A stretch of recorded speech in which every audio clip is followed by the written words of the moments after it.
This is not your typical compressor. It goes beyond basic compression to add grit, saturation and harmonic enhancement for creative sound design. In this video, I want to explore 3 questions. First, what makes this plugin unique?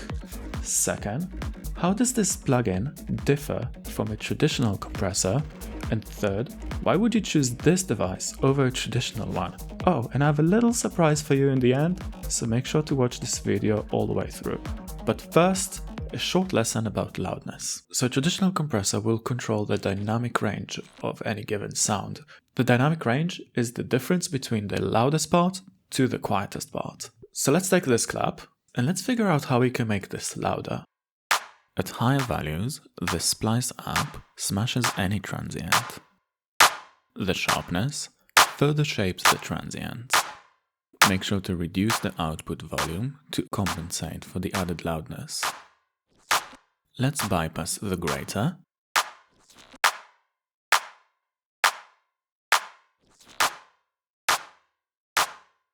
In reality, the compressed version sounds louder than the uncompressed clap. So if you look at the meter, the uncompressed clap is louder than the compressed clap, and that's because it has a sharper transient. The compressed clap has a reduced dynamic range, making it appear louder but with less volume, which gives you a lot of space for other elements in the mix. Because the compressed sound is flat, it sounds louder to our ears. So one thing that makes this plugin unique is the different approach it has for controlling the dynamic range. One more unique feature of this plugin is the breakup control. So let's take this percussion loop for my Spectral Percussions sample pack. Let's introduce some breakup. And a bit of grater. You need to be quite gentle. We can shape the sound further to use the muffle knob to control some of the high frequencies.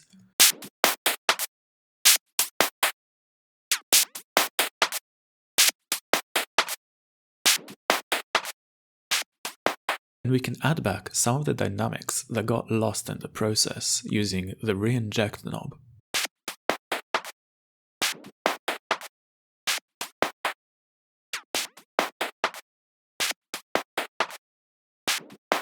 And in context with our bassline and clap, it sounds like this.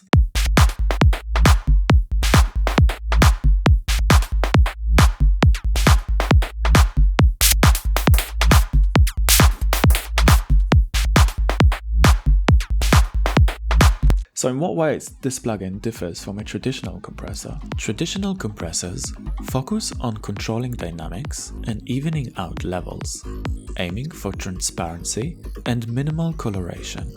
They achieve this through manipulating the gain level of the incoming signal.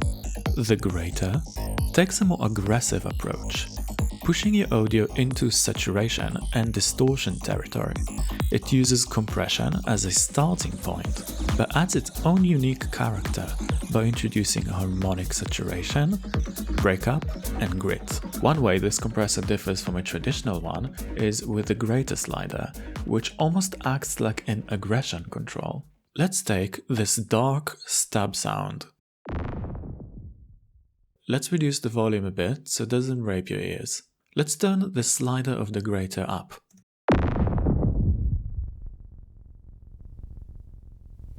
Let's record this to audio so you can see the difference in amplitude between the sounds.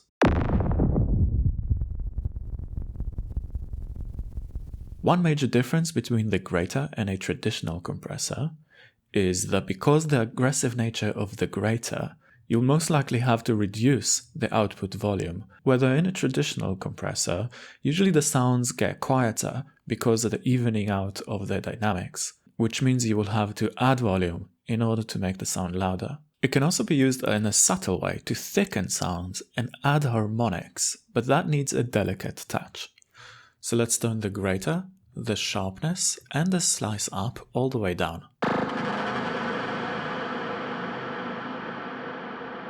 As you can see, the plugin itself already adds quite a lot of volume. We can further shape the sound using the pretonality controls, which shape the sound before it hits the compressor.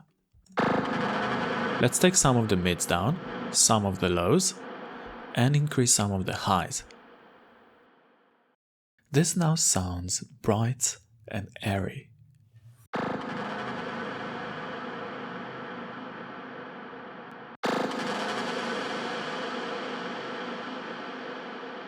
So you might ask yourself so far, does this plugin has any limitations or drawbacks? The controls of the Grater are unique and not your typical compressor parameters.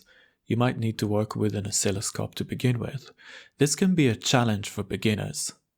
Mastering its functionality might require some exploration and experimentation, which will slightly increase the learning curve. This plugin excels at aggressive sounds and distortion, which might not be suitable for all genres. Although, as mentioned before, it can be used in a subtle way too. So why will you use this compressor over a traditional one? Imagine this. So you are sitting in the studio with your latest creation, a track you poured your heart into. It's ready to mix.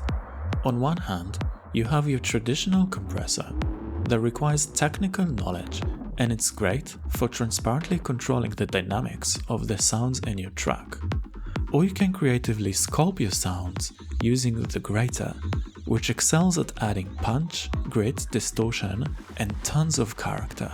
It goes beyond typical compression. Acquiring more knowledge about mixing will dramatically increase your understanding of this plugin. In my course Into the Mix, you will find all the information needed to transform your mixing skills. In this video, I will show you 5 different mixing techniques I'm teaching in this course. In the description below, I added a spreadsheet which you can download for free with a short description of each control of the Grater. Also, use the code on the screen to get 20% off this plugin.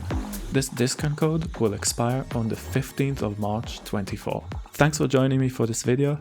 See you at the next one. Peace.